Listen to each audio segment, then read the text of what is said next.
Croire en quelque chose ou en quelqu'un peut effectivement être un soutien précieux. Mais ça peut tout autant, et malheureusement, devenir également un facteur de stress. Tout dépend comment c'est vécu. Je suis d'accord avec vous quand vous dites les gens qui croient plutôt que les gens qui ont la foi. Pourquoi ? Parce que la foi implique un engagement personnel et volontaire, alors qu'une croyance peut nous être imposée, même indûment, implicitement. Ces croyances peuvent être d'ordre spirituel, donc une croyance en Dieu, mais elles peuvent également être d'ordre culturel, soit une croyance en des principes. Une personne déjà perfectionniste de nature aura tendance, s'il s'agit d'un chrétien, à comprendre la Bible ou ses enseignements comme des devoirs à accomplir, comme des défis à remporter, sans lesquels elle risque soit de se couper de sa relation à Dieu ou à l'autre, soit d'être rejetée par ce Dieu ou cet autre, ressenti alors comme si exigeant. En fait, elle met la barre très haute.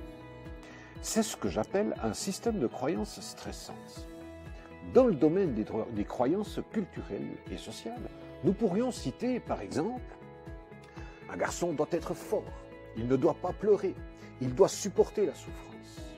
Ou une fille est destinée à s'occuper du ménage, des enfants, de la lessive, et n'est pas faite, comme on dit, pour porter la culotte. Et encore, la tendresse est le lot des faibles. Être gentil, c'est être stupide, etc. Ou encore, on n'a jamais rien sans rien. Ou alors, il faut tout donner, il ne faut pas s'écouter, etc.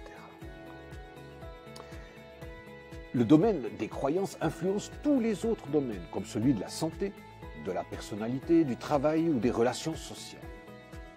C'est ainsi qu'elles peuvent conduire quelqu'un à penser, par exemple, « Ma personnalité devra se développer dans le sens de ses exigences. Elle devra donc se calquer sur ce que les autres pensent de moi, sur ce qu'ils en perçoivent, ce qu'ils en exigent sous couvert d'enseignements reçus. » On pourra aussi penser que mes relations sociales sortiront d'un cadre de respect de mes propres limites, perçues alors comme égoïstes, et exigera un don total de moi, une abnégation, pour me mettre au service de l'autre, et c'est d'autant plus vrai pour une femme. On pourra penser également que mon travail va s'en ressentir parce que j'ai une image à préserver, j'ai à prouver que je suis un homme et qu'un homme réussit s'il est un vrai homme. Et finalement, ma santé va en souffrir, car admettre que je suis malade, ou que j'ai besoin de repos, ou encore que je doive réviser ma nutrition, serait un signe d'une perte de contrôle sur ma vie, ce qui est vécu comme négatif. Voilà, ces quelques exemples montrent comment la croyance peut être stressante.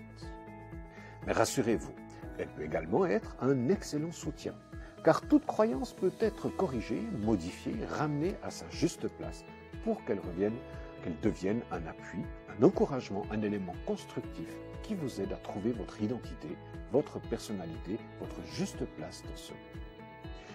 Il s'agira alors de trouver ce juste équilibre entre le faire et le être. Pour ce qui est de la foi, ce qui est bien dans cet engagement volontaire, c'est qu'elle est là pour nous soutenir dans le « oser être soi-même », pour nous restituer le droit d'être qui nous sommes, là où nous en sommes, ici et maintenant, sans autre exigence. Et finalement, être soi-même.